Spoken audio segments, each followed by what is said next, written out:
इस बीच आपको एक संयोग के बारे में जानकर भी अचरज होगा। 2017 में जब नीतीश ने आरजेडी के साथ गठबंधन तोड़ा था, तब भी सावन का महीना था। आज जब नीतीश कुमार बीजेपी से अलग हुए, तब भी सावन का महीना है। खैर, ये एक संयोग हो सकता है। नीतीश ने आज यानी बीजेपी के साथ गठबंधन खत्म किया, लेकिन इस गठबंधन में गांठ पहले ही आ गई थी। इसके संकेत भी मिलने लगे थे। बीजेपी और जेडीयू दोनों पार्टियों की तरफ से ऐसे संकेत लगातार आ रहे थे। इसी साल 22 अप्रैल को 5 साल बाद नीतीश कुमार राबड़ी देवी के घर पहुंचे थे।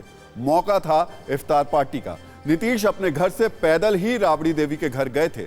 दोनों के घर की दूरी महज 20 मीटर है, लेकिन नीतीश को यह सफर तय करने में 5 साल का वक्त लगा था। इससे पहले नीतीश 2017 में मकर संक्रांति के मौके पर राबड़ी देवी के घर गए थे।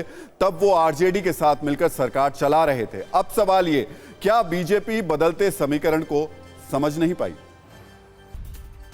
तो आखिर नीतीश के मन में क्या है? यह सवाल आज ने पिछले कई साल से, कई दशकों से बिहार की सियासत में पूछा जाता रहा है। कभी लालू के करीबी सहयोगी रहे नीतीश ने लालू के खिलाफ ही मोर्चाबंदी की और बिहार के सीएम बने। फिर 2014 लोकसभा चुनाव से पहले अचानक बीजेपी का साथ छोड़ा और लालू के साथ चले गए। फिर 2017 में लालू का साथ छोड़कर बीजेपी के साथ चले गए। अब फिर नीतीश बीजेपी से अलग हो गए। इसलिए ये सवाल उठ रहे हैं कि आखिर नीतीश के मन में क्या है? आखिर नीतीश की वो कौन सी सीक्रेट तमन्ना है जिसके लिए नीतीश बार बार गठबंधन बदलते हैं?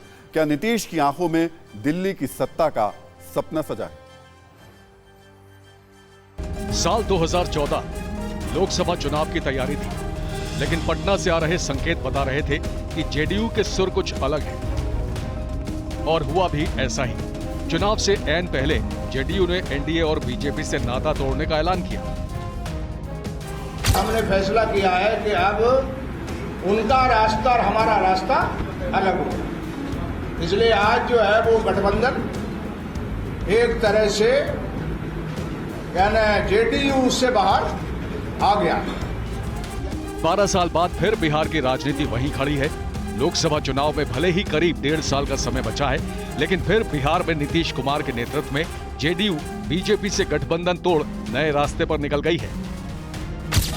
दोनों लोकसभा राज्यसभा के सांसद और सारे विधायक और विधान पार्षद और पार्टी के नेता, सब लोगों की इच्छा यही हुई है कि हम लोगों को एनडीए छोड़ देना चाहिए। सवाल उठ रहे हैं कि आखिर लोकसभा चुनाव से पहले ही क्यों नीतीश की अंतरात्मा जाग जाती है?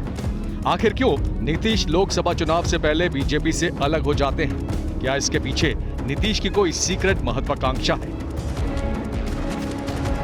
व्यक्तित्व के रूप में या एक पर्सनालिटी जो देश भर के स्तर पे देखा जा रहा है, उसके आधार पे यदि आकलन किया जाए तो नीतीश कुमार जी प्रधानमंत्री बनने के हर तरह से योग्य हैं। यानी नीतीश के मन में दिल्ली की सत्ता का विचार है। बेशक 2 दशक से बिहार की राजनीति को नीतीश अपने इशारों पर चला रहे हैं, लेकिन बीच बीच में नीतीश को दिल्ली की सत्ता का सपना भी आता है।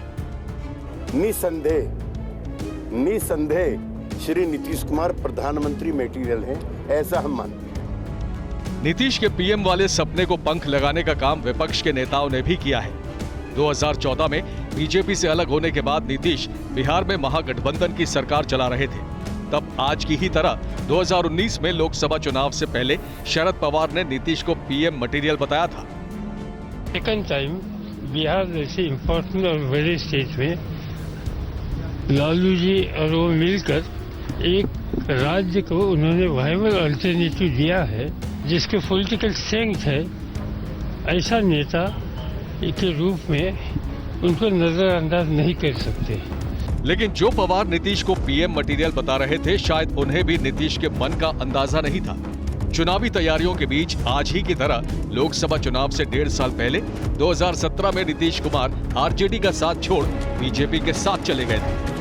आज फिर नीतीश कुमार बीजेपी का साथ छोड़कर विपक्ष के साथ खड़े हैं। आज फिर नीतीश के करीबी नेताओं को लगता है कि वो पीएम मटेरियल है। तो सवाल है, क्या नीतीश कुमार हर दौर में अपनी महत्वाकांक्षा को, विचारधारा को गठबंधन दोस्ती के दायरे से ऊपर रखते हैं?